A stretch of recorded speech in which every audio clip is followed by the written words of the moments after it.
The boy was flying a kite on Vintém Hill when the string suddenly dipped and caught on something in the grass. It was the afternoon of August 20th, 1966. The wind was steady. The sky was clear. At first, the boy thought the kite had snagged on debris. Then, he saw the shoes. Two men lay side by side on the hillside, perfectly still, dressed in dark formal suits. Their raincoats were folded neatly beneath their bodies, not worn. There was no blood, no visible injury, no sign of a struggle, but their faces were covered. Each man wore a crude mask made of lead, roughly cut, heavy, and blinding. Beside them were two empty water bottles and a small notebook. Inside the notebook was a single handwritten message. Not a confession, not a farewell. Instructions. 16:30 be at agreed place. 18:30 swallow capsules. After effect, protect metals, wait for mask signal. By nightfall, police sealed the hill. By morning, Brazil had one of its strangest unsolved cases. The men were identified as Manoel Pereira de Cruz and Miguel José Viana.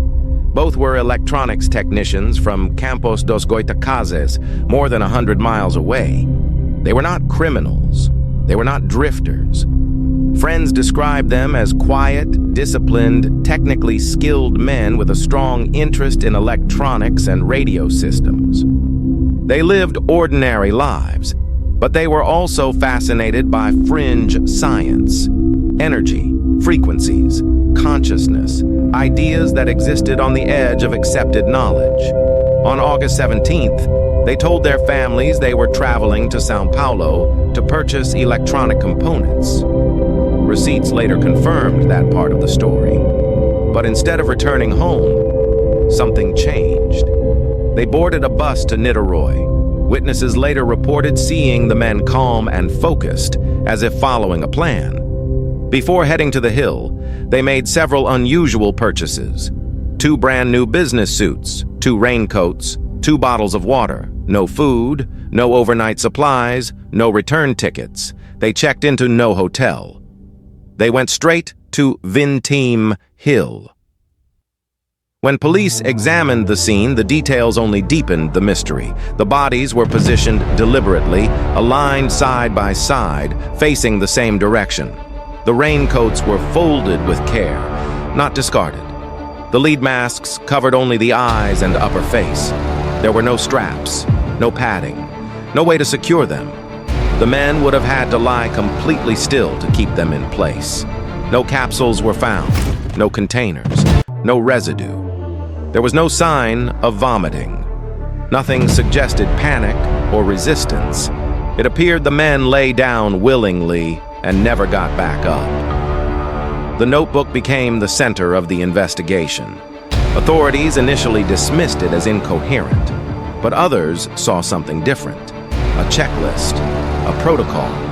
The first line implied coordination, an agreed place, yet no third person was ever identified.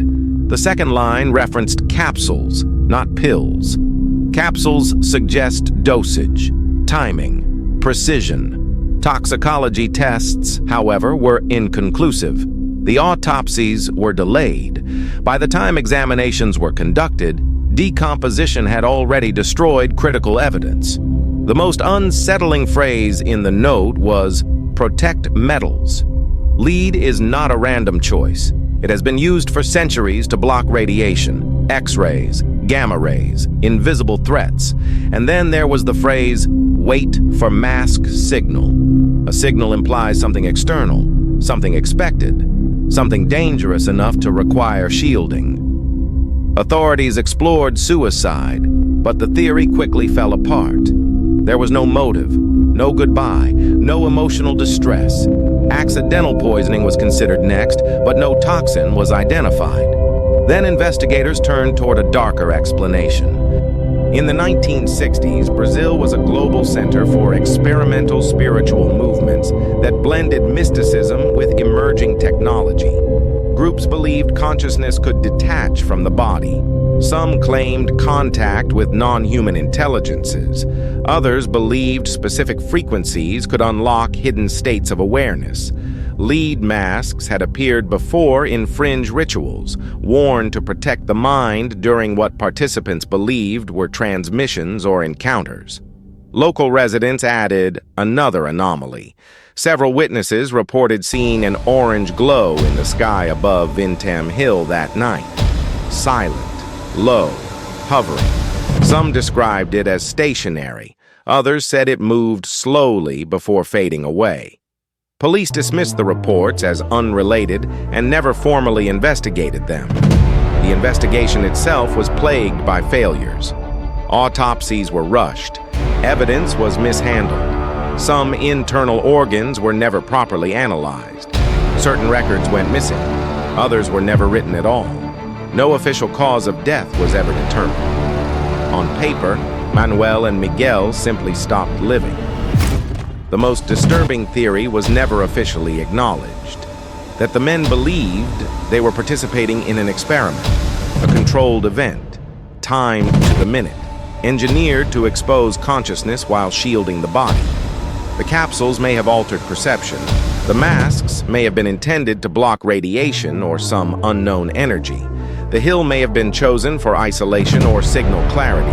Everything suggests preparation, not panic. But something failed, or something arrived too early, or too late. And when the protocol broke, there was no contingency, no escape.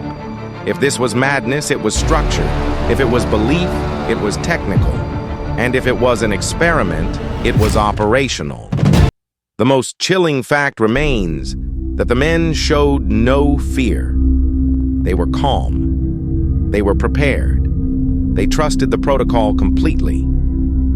The lead mask case was never really about death. It was about contact. And the most dangerous protocols are not the ones that fail. They are the ones that almost succeed. Because whatever Manoel and Miguel were waiting for on that hill in 1966, we still do not know if it ever arrived, or if it is still waiting.